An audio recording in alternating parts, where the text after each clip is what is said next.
Happens when a 12-year-old black student walks into an elite academy and starts solving math problems that stump graduate students. When elite professor Victoria Sterling saw Marcus Williams at her whiteboard, she immediately called security, assuming the worst. But what she discovered next would shatter everything she believed about genius, potential, and who deserves recognition in our world. This is the incredible true story of how one moment of prejudice almost destroyed a mathematical prodigy's future, and how the power of talent ultimately broke through barriers that seemed impossible to overcome. You won't believe how this story unfolds and the shocking transformation that changed everyone involved. Dear viewer, if you are watching my story for the first time, I humbly request you write the location from where you are watching right now. Subscribe this channel and press the bell icon now, not to miss the notifications of my daily published news stories. Thank you, and let's dive into the full story. Marcus Williams sat cross-legged on the cold linoleum floor at the back of Roosevelt Middle School's math classroom, his worn notebook balanced on his knees. While his classmates struggled with basic algebra at their desks, Marcus was quietly working through calculus derivatives in the margins of his homework. "Marcus, what are you doing back there?" Mrs. Henderson's sharp voice cut through the morning lesson like a blade. Her eyes narrowed as she spotted him on the floor instead of at his assigned desk. "I'm working on the math problems, Mrs. Henderson," Marcus replied softly, not looking up from his calculation. "4 like some kind of animal?" She marched toward him, her heels clicking menacingly against the tiles. "Get up and sit in your seat this instant." Marcus hesitated. The plastic chairs were uncomfortable, but more than that, he preferred the quiet space on the floor where he could think clearly. "I can focus better here, ma'am. I'm not disturbing anyone." Mrs. Henderson snatched the notebook from his hands, her face twisting with disgust as she examined his work. "What is this nonsense? These aren't the problems I assigned." She held up the page, showing advanced mathematical equations that looked like hieroglyphics to the other students. "I finished the homework already," Marcus explained, his voice barely audible. "Those are just some extra problems I'm working on." "Extra problems?" Mrs. Henderson's laugh was cold and cruel. "You can barely handle the basic work, and you're pretending to do advanced math? This is exactly the kind of disruptive behavior I expect from students like you." The classroom fell silent. 28 pairs of eyes stared at Marcus as shame burned his cheeks. He knew what she meant by students like you, and it had nothing to do with his mathematical abilities. "Since you want to show off so badly, Marcus, come to the board and solve this simple equation," she wrote 2x plus 5 equals 17 on the whiteboard with exaggerated strokes. Marcus stood slowly, walking to the front of the room under the weight of his classmates' stares. He solved the equation quickly. X equals 6. "There, see how easy that was when you actually try," Mrs. Henderson's voice dripped with condescension. "Maybe if you spent less time drawing pictures and more time paying attention, you might actually learn something." Marcus returned to his spot on the floor, his notebook still in Mrs. Henderson's hands. The other students had already forgotten about him, but the sting of her words lingered. He wasn't drawing pictures. He was solving problems that would challenge college students. But who would believe a 12-year-old black boy from the poorest neighborhood in the district? The next morning, Marcus arrived early to find Mrs. Henderson already at her desk, grading papers with her usual stern expression. He approached carefully, his notebook clutched in his hands. "Mrs. Henderson, could I please have my notebook back?" She looked up, annoyed by the interruption. "Oh, that fantasy journal of yours? I threw it in the trash where it belongs. You don't need to waste time on make-believe when you should be focusing on real math." Marcus felt his heart sink. Months of work, countless hours of calculations and theories, all gone. But those weren't made up. They were real mathematical proofs. I was working on... "Enough." Mrs. Henderson slammed her pen down. "I've had it with your attitude, young man. You think you're smarter than everyone else, don't you? Well, let me tell you something. Disrupting my class with your attention-seeking behavior stops now." "I wasn't trying to disrupt anything. I just learn differently, and you need is discipline and respect for authority. Report to Principal Hayes' office immediately." Marcus walked through the empty hallways, his footsteps echoing off the lockers.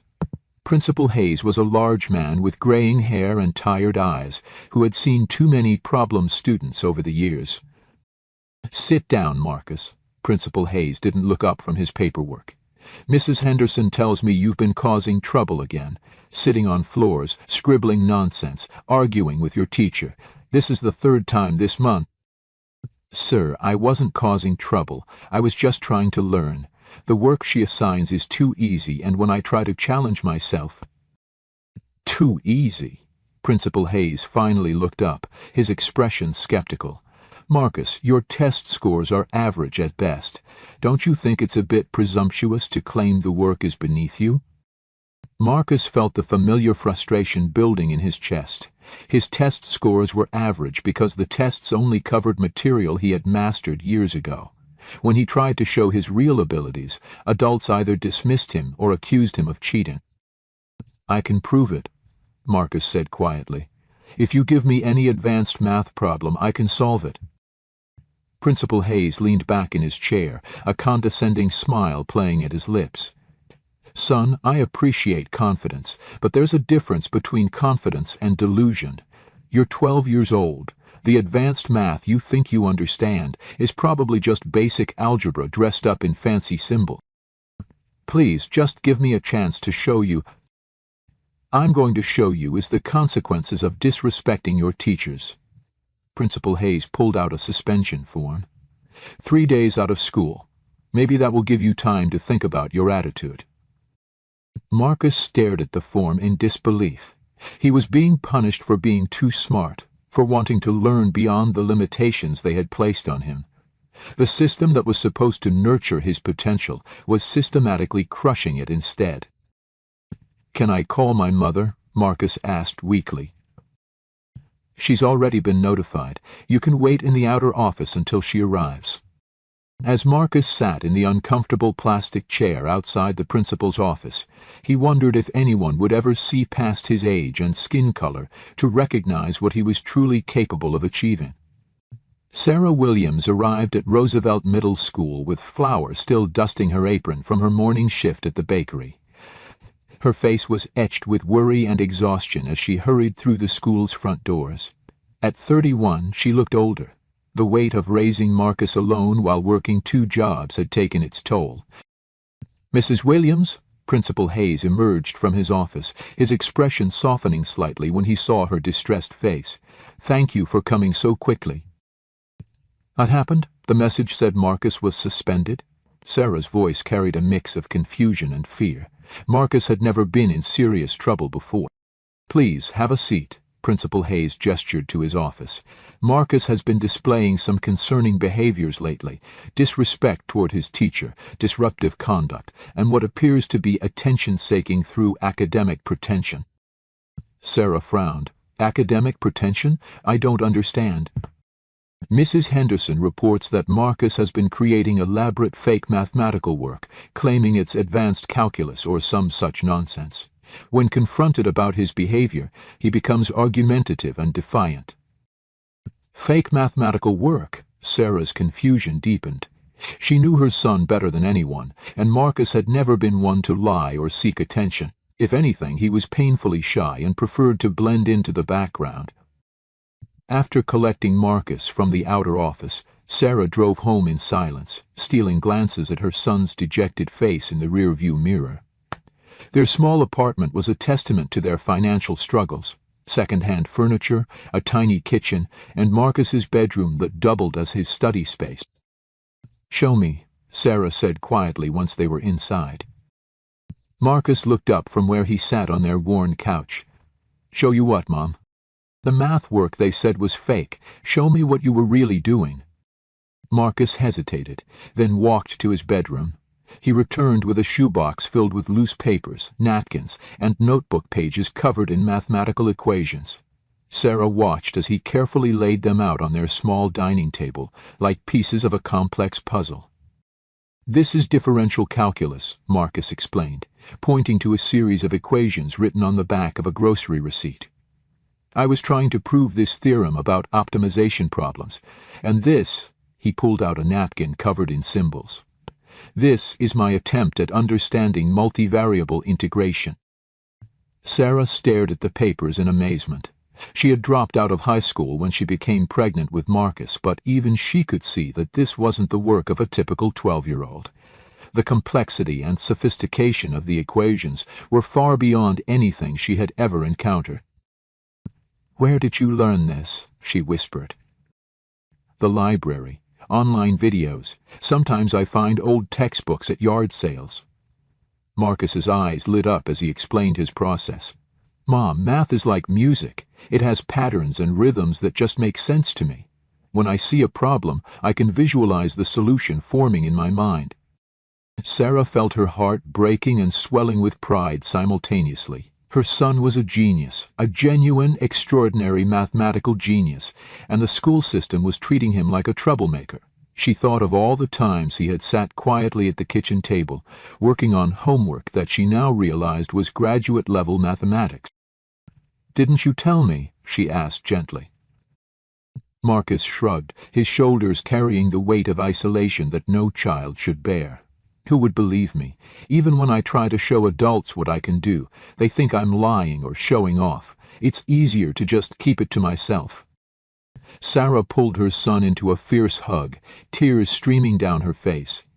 She worked 60 hours a week just to keep food on the table and a roof over their heads, but somehow she had to find a way to give Marcus the education he deserved. She couldn't let the world's prejudices dim the brilliant light that burned within her extraordinary son. That night, as Marcus slept, Sarah sat at her laptop researching advanced mathematics programs, scholarships, and gifted education options. She might not have finished high school, but she would move heaven and earth to ensure that Marcus's gifts were recognized and nurtured. Dr. Victoria Sterling stood before the floor-to-ceiling windows of her corner office at Whitmore Academy, surveying the pristine campus grounds below. At 45, she was the youngest department head in the prestigious institution's history, a mathematics prodigy who had earned her Ph.D. from MIT at 23. Her reputation for brilliance was matched only by her exacting standards and uncompromising expectations. Whitmore Academy catered to the children of society's elite, senators, CEOs, celebrities, and old money families who paid $50,000 annually for the privilege of exclusivity. The Gothic stone buildings and manicured lawns spoke of tradition, excellence, and the kind of pedigree that opened doors to Ivy League universities and powerful careers. "Dr. Sterling," her assistant knocked softly on the mahogany door. "The Thompsons are here for their appointment." Victoria straightened her tailored blazer and composed her professional smile. James Thompson was a wealthy investment banker whose son had been struggling in advanced mathematics, despite every advantage money could buy. These meetings with concerned parents were routine, wealthy families demanding explanations for why their privileged children weren't performing at the level their tuition payments seemed to guarantee. "Mr. and Mrs. Thompson, please come in." Victoria gestured to the leather chairs across from her imposing desk. The office was designed to intimidate. Diplomas and awards covering the walls, shelves lined with advanced mathematical texts, and a conference table where she held court with visiting professors from around the world. "Dr. Sterling, we're concerned about Bradley's progress," James Thompson began, his voice carrying the authority of someone accustomed to getting his way. "We've invested considerable resources in his education, and frankly, his grades don't reflect that investment." Victoria had heard variations of this conversation countless times. Wealthy parents who couldn't understand why money alone couldn't purchase mathematical genius for their children. "Mathematics isn't something that can be bought, Mr. Thompson. It requires innate ability, dedication, and the right kind of mind." "Are you suggesting our son doesn't have the right kind of mind?" Mrs. Thompson's voice carried a sharp edge. "I'm suggesting that advanced mathematics is a gift that reveals itself regardless of socioeconomic background. Some of history's greatest mathematicians came from humble origins. Ramanujan, Galois, Euler. Genius doesn't recognize class distinctions." James Thompson's face reddened slightly. "With all due respect, Dr. Sterling, we're not talking about history. We're talking about our son's future." Surely there must be additional tutoring options, specialized programs. Your son receives the finest mathematical education available anywhere in the country, Victoria interrupted, her tone becoming colder. The meeting continued for another 20 minutes, with the Thompsons growing increasingly frustrated and Victoria maintaining her position that mathematical ability couldn't be purchased like a luxury car. After they left, she returned to her window, watching their BMW disappear through the academy's wrought iron gates. Victoria prided herself on her meritocratic principles. In her classroom, performance was the only currency that mattered. She had no patience for students who relied on family connections or financial resources to compensate for intellectual limitations. Mathematics was pure, objective, and utterly indifferent to social status. What she failed to recognize was how her own privileged position, the elite education, the family resources that had supported her academic pursuits, the networks that had accelerated her career, had shaped her perspective. She believed she had earned everything through merit alone, blind to the advantages that had made her journey possible. As she prepared for her afternoon lectures, Victoria couldn't have imagined that her rigid worldview was about to be shattered by a 12-year-old boy she would initially dismiss as nothing more than a vandal. The Roosevelt Middle School field trip to Whitmore Academy was supposed to be inspirational, a glimpse into the world of elite education that might motivate struggling students to work harder. Marcus walked through the marble corridors with his classmates, their excited chatter echoing off the vaulted ceilings. While the other students marveled at the Olympic-sized swimming pool and state-of-the-art science laboratories, Marcus was drawn to something else entirely. Through an open doorway, he spotted a classroom filled with advanced mathematical equipment, graphling calculators, geometric models, and whiteboards covered with complex equations. "Can I help you?" A student about his own age appeared in the doorway. Despite being the same age as Marcus, everything about him screamed privilege. Perfectly styled hair, expensive clothes, and the confident bearing of someone who had never doubted his place in the world. "I was just looking at the math problems," Marcus said quietly, gesturing toward the whiteboards. The boys, whose name tag read Tommy Sterling, followed his gaze and laughed. "Oh, that stuff? It's impossible. Dr. Sterling assigns these crazy problems that nobody can solve. I think she just likes watching us struggle."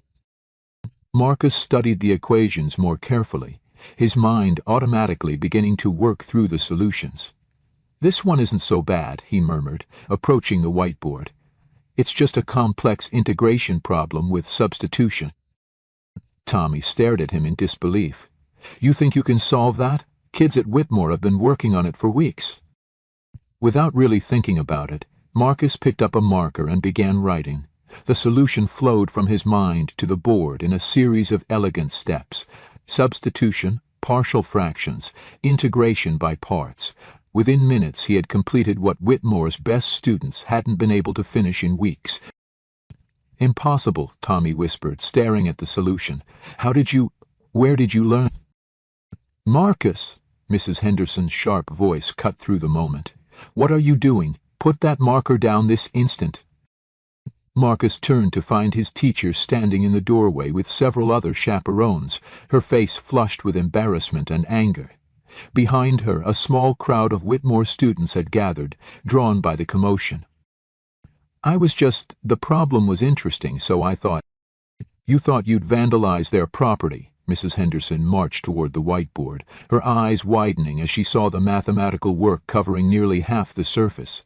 "This is exactly the kind of behavior that got you suspended, scribbling nonsense and claiming it's mathematics." "It's not nonsense," Tommy protested quietly. "He actually solved it, the whole thing." Mrs. Henderson ignored him, grabbing Marcus by the arm. "You're going to apologize to these students for disrupting their classroom, and then you're going to erase this mess immediately." Marcus felt a familiar burn of shame and frustration. Here he was, in a place dedicated to learning, surrounded by students who were struggling with problems he could solve effortlessly, and once again he was being treated like a criminal for demonstrating his abilities. As he reached for the eraser, Tommy caught his arm. "Wait, don't erase it yet. Dr. Sterling needs to see this." Dr. Sterling doesn't need to see anything except this young man's apology, Mrs. Henderson snapped. Now erase that board and let's rejoin the group. But it was too late.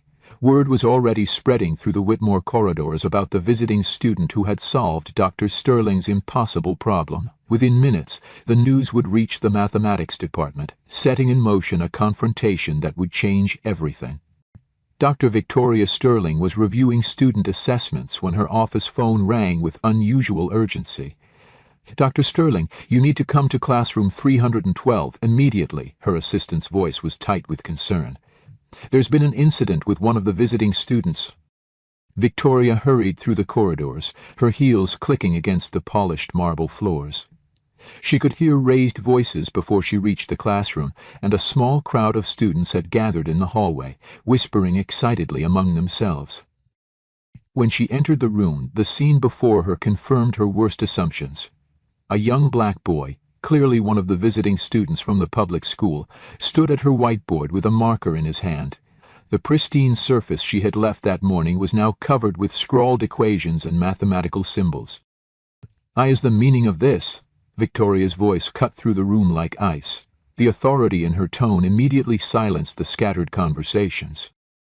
Mrs. Henderson stepped forward, her face flushed with embarrassment.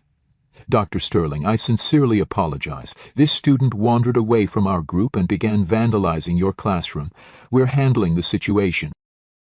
Victoria's eyes moved from Mrs. Henderson to Marcus, who stood frozen at the whiteboard, marker still in his hand like evidence of his crime.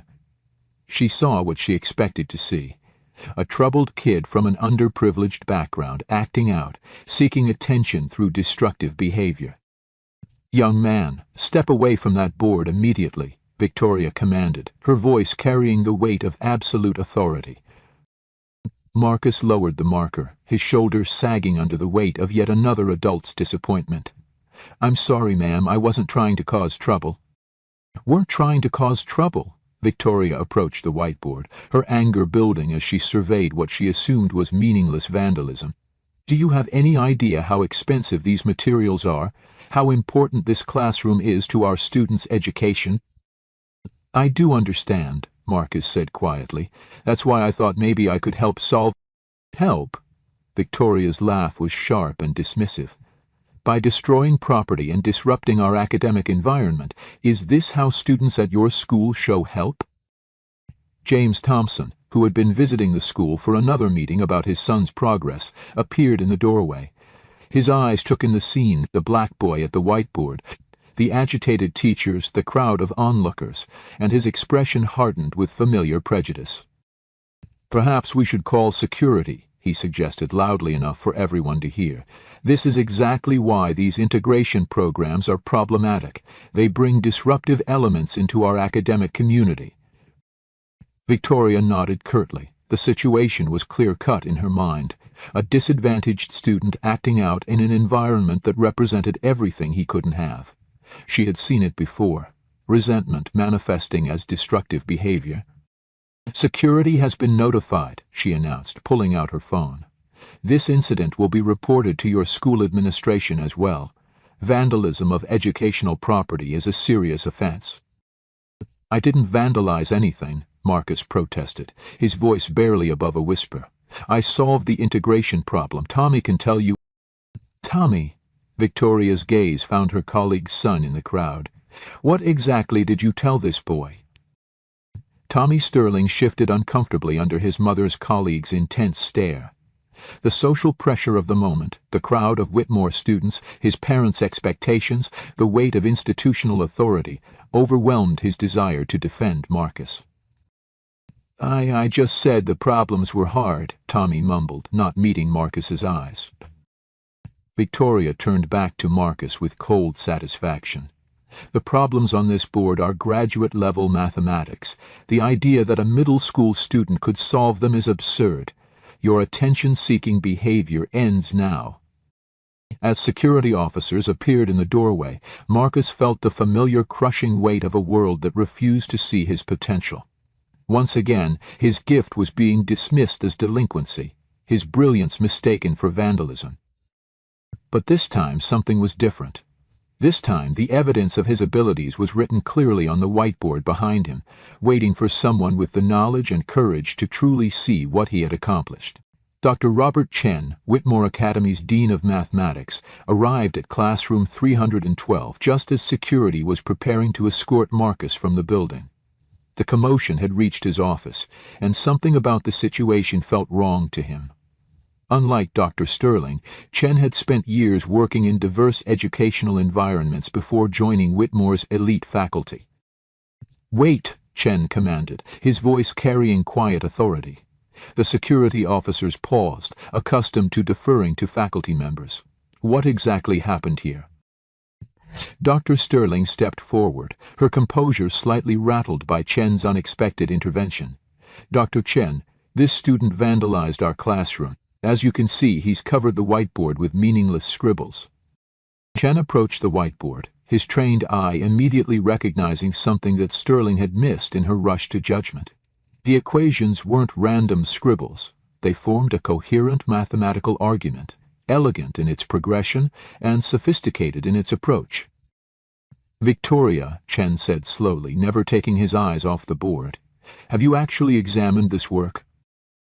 "I don't need to examine vandalism," Sterling replied curtly, but uncertainty crept into her voice as she watched Chen's reaction. Chen pulled out his reading glasses and studied the whiteboard more carefully. What he saw made his breath catch. The integration problem that had stumped his graduate students for weeks had been solved with a level of insight that bordered on genius. The substitution method was unconventional but brilliant. The partial fraction deconsonantion was executed flawlessly, and the final integration showed a deep understanding of advanced calculus principles. "This isn't vandalism," Chen said quietly, his voice filled with growing amazement. "This is extraordinary." Sterling moved closer to the board, for the first time actually reading the mathematical content rather than simply seeing the surface disruption. As her trained eye followed the logical progression of the solution, her face grew pale. "That's impossible," she whispered. "The substitution method, the partial fractions, this is graduate-level work." Marcus, who had been standing silently under the weight of accusation and judgment, finally found his voice. "I used U substitution first, then converted to partial fractals when I realized the denominator could be factored. The integration by parts was necessary for the final term, because of the logarithmic component." The room fell completely silent.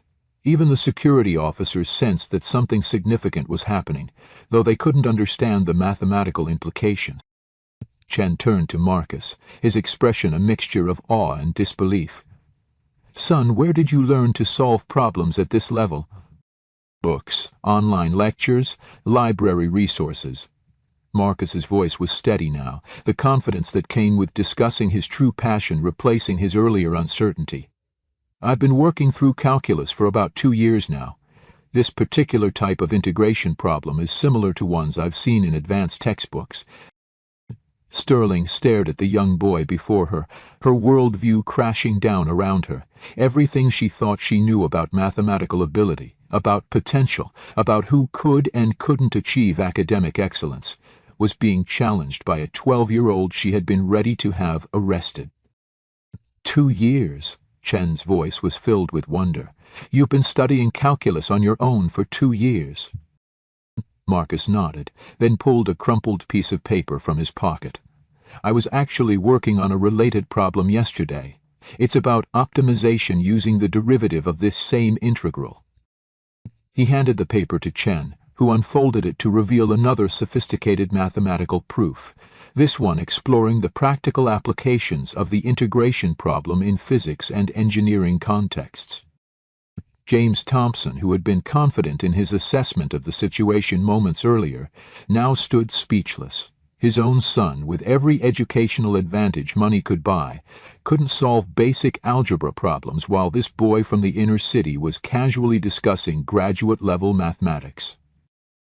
Dr. Sterling slowly removed her reading glasses, her hands trembling slightly. She had spent her entire career believing that excellence in mathematics was rare and precious, something that revealed itself in the privileged corridors of elite institutions. The idea that such extraordinary talent could emerge from poverty, could be overlooked and dismissed by the very educational system meant to nurture it, shattered everything she thought she understood about her field. "I owe you an apology," she said quietly, the words feeling inadequate in the face of her profound misjudgment. The next morning, Dr. Victoria Sterling sat in her office, staring out at the Whitmore Academy grounds, but her mind was far from the manicured lawns and Gothic architecture. She had barely slept, haunted by the image of Marcus Williams standing at her whiteboard, his mathematical genius dismissed as vandalism because of her prejudiced assumptions. A soft knock interrupted her troubled thoughts. "Come in," she called, expecting her assistant with the daily schedule. Instead, Dr. Chen entered, carrying a thick folder and wearing an expression of barely contained excitement. "Victoria, you need to see this. I spent half the night researching Marcus Williams." Sterling looked up, guilt and curiosity warring in her expression. "What did you find?"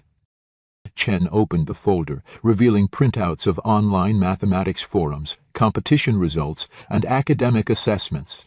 "He's been participating in advanced mathematics discussions under a pseudonym for over a year. Look at this."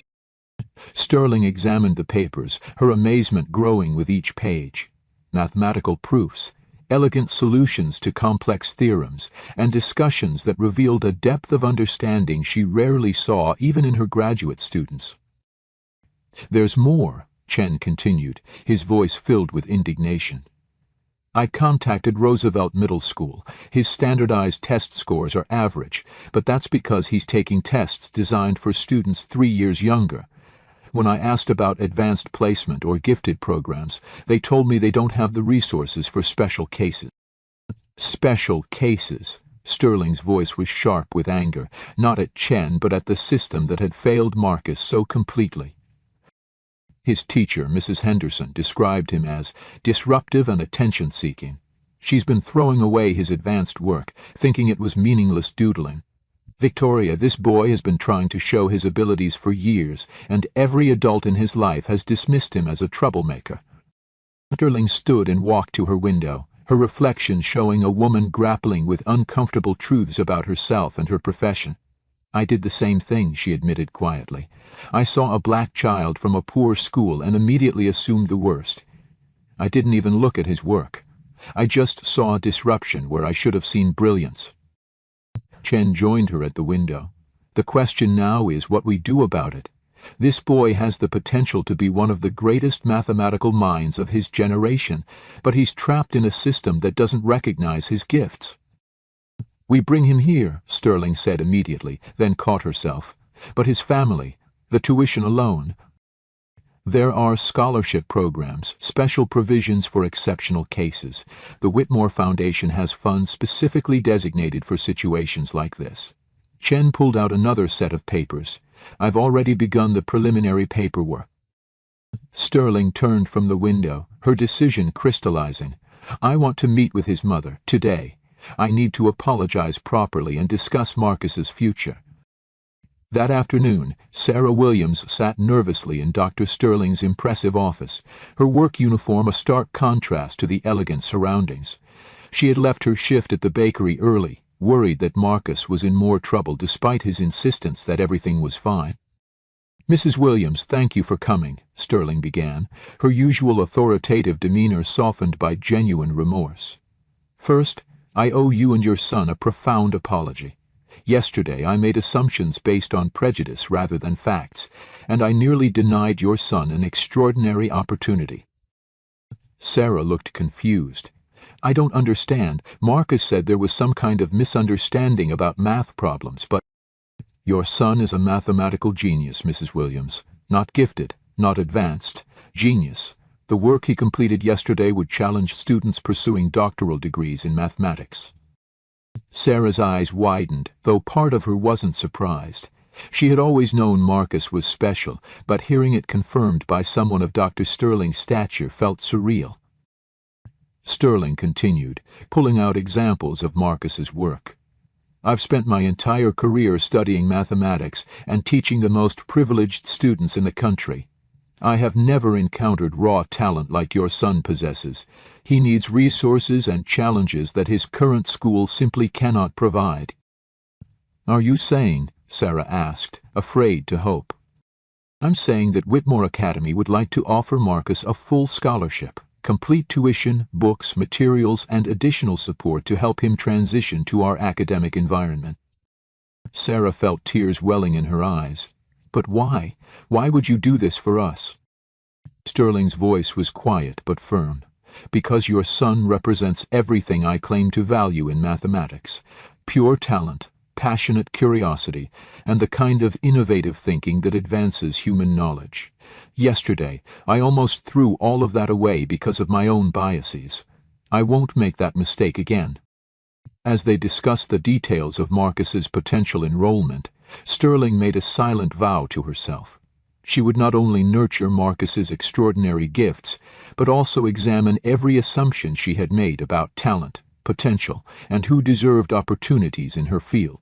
3 weeks later, Marcus Williams walked through the gates of Whitmore Academy as a full scholarship student. The Gothic buildings that had once seemed intimidating now felt like a doorway to unlimited possibilities. Dr. Sterling had personally designed an accelerated curriculum that would challenge him without overwhelming him socially. His first day was a careful balance of integration and advancement. While he attended some classes with age-appropriate peers, his mathematics education was individualized to match his extraordinary abilities. Dr. Sterling had arranged for him to audit her graduate-level courses while receiving additional support to fill gaps in his foundational knowledge. During lunch, Marcus sat alone in the Academy's elegant dining hall, acutely aware of the curious glances from other students. The social dynamics of Whitmore were as complex as any mathematical equation, but far more difficult for him to navigate. "Mind if I sit here?" Tommy Sterling approached with his lunch tray, his expression friendly but nervous. Marcus looked up in surprise. Since the incident in the classroom, he hadn't expected any of the Whitmore students to acknowledge him, much less seek his company. "Sure," Marcus replied quietly, gesturing to the empty chair across from him. Tommy sat down, then immediately launched into an apology. "Olivery, I'm really sorry about what happened that day. I should have backed you up when you solved that problem. I guess I was intimidated by all the adults and didn't want to get in trouble." "It's okay," Marcus said, though the hurt from that moment still lingered. "I understand." "No, it's not okay," Tommy insisted. "You were amazing, and I let you get treated badly because I was worried about what other people would think. That's not the kind of person I want to be." As they talked, Marcus learned that Tommy struggled with many of the same feelings of inadequacy that plagued students everywhere, just from a different angle. While Marcus fought to have his abilities recognized, Tommy battled the pressure of living up to expectations based on his family's reputation and financial resources.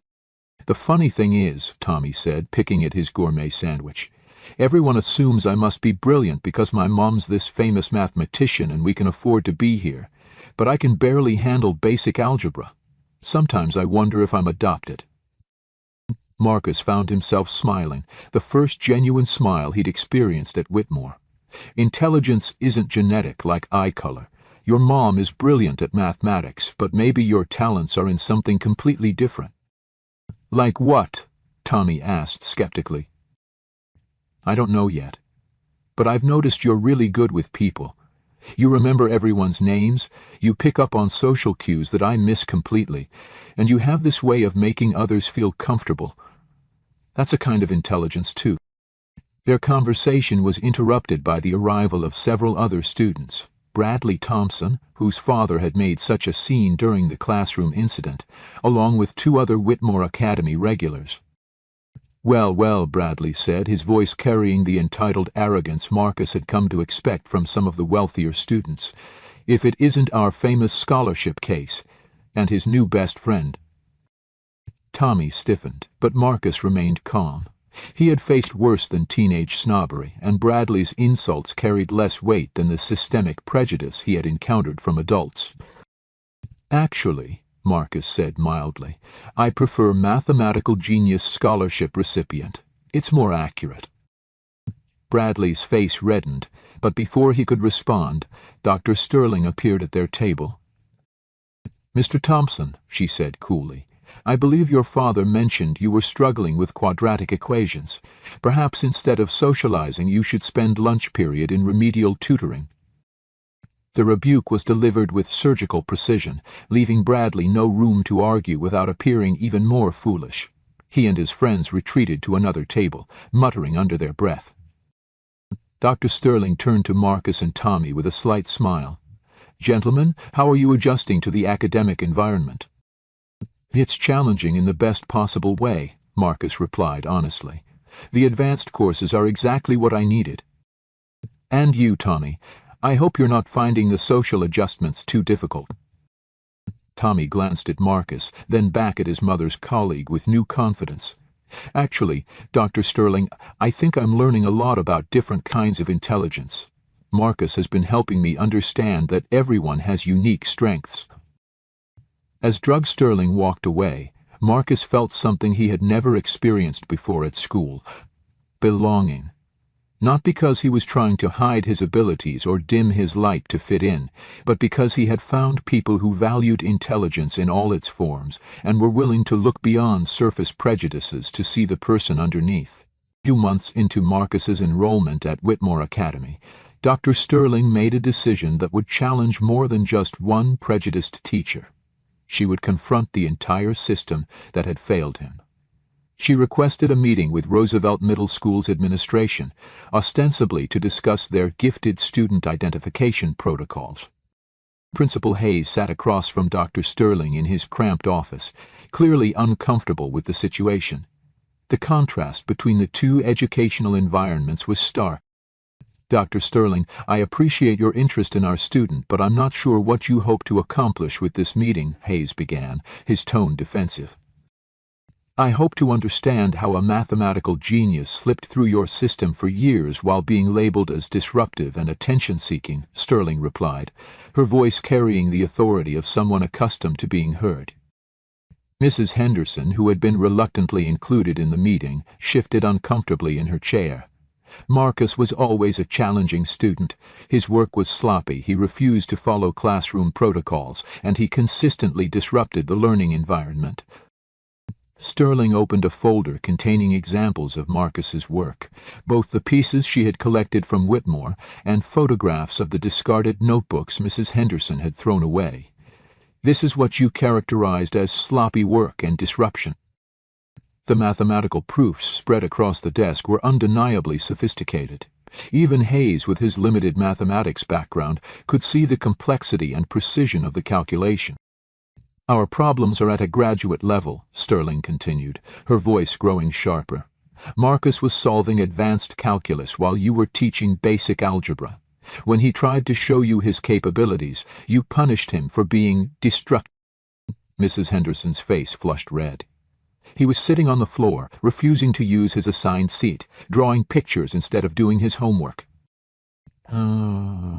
Was working on mathematical theorems that would challenge PhD candidates," Sterling shot back. "And instead of recognizing his extraordinary gift, you threw his work in the trash and had him suspended." Principal Hayes cleared his throat, attempting to regain control of the meeting.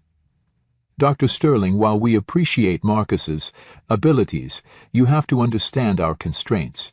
We don't have the resources for individualized programs. We're dealing with overcrowded classrooms, limited funding, and standardized testing requirements." "So your solution was to crush his potential rather than nurture it." Sterling's voice was ice cold. "Do you have any idea what you almost cost not just Marcus but the entire field of mathematics? Students like him appear perhaps once in a generation." She pulled out her laptop and showed them a video of Marcus presenting a mathematical proof to a graduate seminar at MIT, an opportunity that had arisen from his Whitmore enrollment. The 12-year-old on screen spoke with confidence and clarity about concepts that challenged seasoned academics. "This is what Marcus Williams is capable of when given appropriate support and recognition," Sterling said. "This is what your system nearly destroyed." The room fell silent as the implications settled over them. Mrs. Henderson stared at the screen, watching the boy she had dismissed as a troublemaker engaging with some of the world's leading mathematicians as an intellectual equal. "Do you want from us?" Hayes asked quietly. "I want you to examine every student in your system who's been labeled as disruptive or attention-seeking. I want you to look beyond behavior problems to see if there are other children whose gifts are being overlooked because they don't fit conventional expectations." Sterling stood, gathering her materials. "Most importantly, I want you to understand that talent doesn't discriminate based on zip code, race, or family income. Your responsibility as educators is to recognize and nurture potential wherever you find it, not to punish students for exceeding your expectations." As she left Roosevelt Middle School, Sterling felt the weight of systemic change on her shoulders. Marcus was now thriving at Whitmore, but how many other brilliant minds were still trapped in systems that couldn't see their potential? The drive back to Whitmore Academy gave her time to reflect on her own journey of understanding. 6 months ago, she had been guilty of the same prejudices that had nearly derailed Marcus's education. The difference was that she had been forced to confront her biases when faced with undeniable evidence of his abilities. That evening, Sterling called an emergency meeting of Whitmore's scholarship committee. It was time to expand their outreach programs, to actively seek out students like Marcus who might be overlooked by traditional identification methods. She had learned that genius came in many forms and from unexpected places. The Whitmore Academy Annual Mathematics Symposium typically showcased the work of graduate students and visiting scholars. This year, however, Dr. Sterling had made an unprecedented decision to include a presentation by a 12-year-old scholarship student whose work was revolutionizing approaches to complex integration problems. The auditorium buzzed with curiosity as distinguished mathematicians, university professors, and education officials took their seats. Word had spread through academic circles about the young prodigy, and many had come specifically to see if the rumors were true. Marcus stood backstage, wearing his best clothes, a simple button-down shirt and khakis that his mother had carefully pressed that morning. Despite his extraordinary mathematical abilities, he was still fundamentally a 12-year-old boy about to address some of the most brilliant minds in his field. "You're going to be wonderful," Dr. Sterling said softly, placing a reassuring hand on his shoulder. "Remember, you're not trying to impress anyone. You're simply sharing something you love with people who appreciate its beauty." Sarah Williams sat in the front row, her hands clasped tightly in her lap. She had taken the day off from both her jobs to witness this moment, her son being recognized not as a troublemaker or attention-seeker, but as the brilliant mathematician he had always been. Dr. Chen stepped to the podium to introduce the presentation. "Ladies and gentlemen, today we have the privilege of hearing from Marcus Williams, a student whose work exemplifies the pure love of mathematical discovery that brought us all to this field." Marcus walked to the front of the auditorium, his nervousness evaporating as he began to speak about the mathematical concepts that fascinated him. He explained his approach to complex integration problems, demonstrated his innovative substitution methods, and walked the audience through proofs that he had developed entirely on his own. The questions from the audience grew increasingly sophisticated, and Marcus responded with the confidence of someone discussing a subject he truly understood. Professor Elena Rodriguez from Harvard leaned forward in her seat, amazed by the depth of his responses. "Marcus," she said during the question period, "your approach to this theorem is remarkably similar to work being done by researchers in Sweden and Japan. Have you had access to their recent publication?" "Ma'am," Marcus replied honestly, "I developed this approach by working through problems I found in library books and online resources. I didn't know other mathematicians were exploring similar ideas." The audience murmured with appreciation. Independent discovery of advanced mathematical concepts was rare even among graduate students, let alone a middle school-aged child working with limited resources. When the presentation ended, the applause was sustained and genuine. Marcus had not only demonstrated his mathematical abilities, but had also shown the kind of innovative thinking that advanced the field as a whole. After the formal presentation, Marcus found himself surrounded by professors and researchers eager to discuss his work. Dr. Sterling watched from across the room, remembering her first encounter with him just months earlier when she had dismissed him as a vandal. James Thompson approached her, his expression humbled.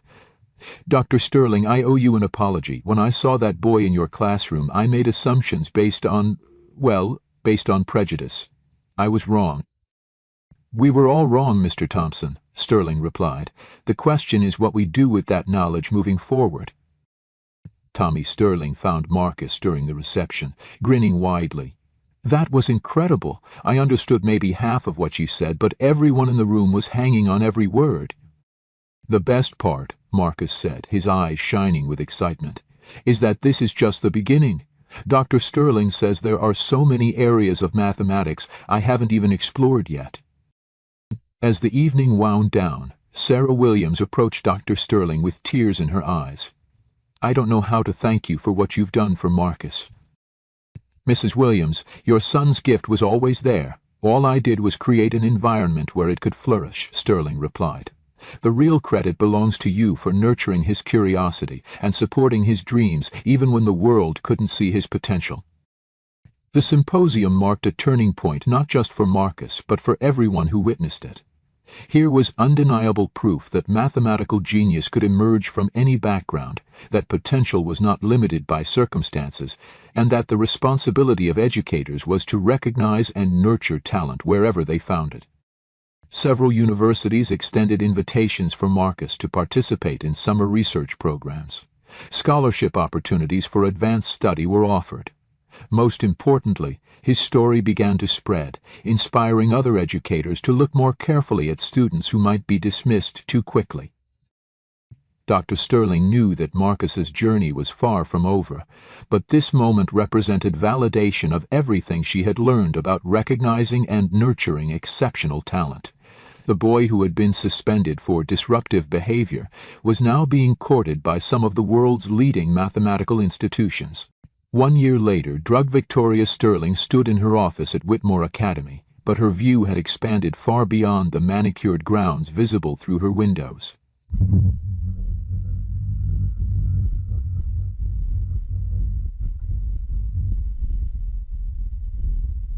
Distortions from underway. Marcus himself had just turned 13 and was thriving in an environment that challenged his abilities while supporting his social development. His friendship with Tommy Sterling had evolved into a mutual mentorship. Marcus helping Tommy discover his own strengths in social sciences, while Tommy helped Marcus navigate the complex social dynamics of adolescence. "Dr. Sterling," Marcus knocked on her office door, carrying a thick folder of mathematical work. "Do you have time to look at my latest proof? I think I've found a new approach to the optimization problem we discussed last month." Sterling smiled, remembering when such a request would have seemed impossible. "Of course, Marcus. Show me what you've discovered." As Marcus spread his work across her desk, Sterling marveled at how much had changed, not just for him, but for her own understanding of mathematical education. The rigid assumptions she had held about talent and potential had been replaced by a more nuanced appreciation for the diverse ways brilliance could manifest. "This is extraordinary work," she said after reviewing his proof. "Have you considered submitting it to the Journal of Advanced Mathematical Theory?" Marcus looked up in surprise. "Do you think they'd be interested in work by someone my age?" "I think they'd be interested in groundbreaking mathematics, regardless of the age of its author," Sterling replied. "Your work stands on its own merits." Through her window, Sterling could see Tommy and several other students working together on a social justice project for their history class. The boy who had once struggled to find his place in Whitmore's academic environment had discovered his passion for understanding and addressing social equality. Mrs. Henderson had requested a meeting the following week to discuss implementing a gifted identification program at Roosevelt Middle School. The transformation hadn't been easy for her, but witnessing Marcus's success had forced her to confront the limitations of her previous approach to education. Principal Hayes had also reached out, seeking advice on supporting potentially gifted students who didn't fit traditional profiles. The ripple effects of Marcus's story were spreading throughout the educational community, challenging long-held assumptions about how to recognize and nurture exceptional talent. Sarah Williams had been able to reduce her working hours thanks to the scholarship program's comprehensive support, allowing her to spend more time with Marcus and even pursue her own education through community college courses. The financial stress that had dominated her life for years was finally beginning to ease. "Dr. Sterling," Marcus said, interrupting her reflections, "I've been thinking about something Tommy said yesterday. He asked why more kids like me don't get opportunities like this." Sterling looked at him thoughtfully. "What do you think the answer is?" "I think adults sometimes see what they expect to see instead of what's really there," Marcus replied with the wisdom of someone who had experienced both sides of educational prejudice. "Maybe if more people understood that genius can come from anywhere, more kids would get the chances they deserve." Sterling nodded, struck by the profound simplicity of his observation. "That's exactly right, Marcus. And that's why your story is so important, not just for what you've achieved, but for what it teaches all of us about recognizing potential in unexpected." As Marcus gathered his papers and headed to his next class, Sterling reflected on the journey that had brought them all to this point. A year ago, she had been a brilliant but narrow-minded professor who believed that mathematical excellence was the exclusive domain of the privileged few. Now she understood that true educational leadership meant creating systems that could recognize and nurture talent regardless of its packaging. Marcus Williams had not only solved complex mathematical equations, he had solved the even more complex equation of how to build bridges between worlds that had seemed permanently separated by prejudice and assumption. The afternoon sun streamed through her office windows, illuminating not just the familiar grounds of Whitmore Academy, but a future where exceptional students like Marcus would no longer slip through the cracks of an educational system too rigid to see their brilliance. Dear friend, every day brilliant minds are overlooked because they don't fit our expectations of what genius looks like. Marcus Williams's story reminds us that potential exists in every classroom, every neighborhood, and every background, but only if we have the wisdom to recognize it and the courage to nurture it. In a world quick to judge based on appearances, let's choose to see beyond the surface and discover the extraordinary talents that surround us. If this story touched your heart and opened your mind, please like this video and subscribe to our channel. Together we can share more stories that celebrate the incredible diversity of human potential and inspire positive change in our communities. Your support helps us continue bringing these important stories to light.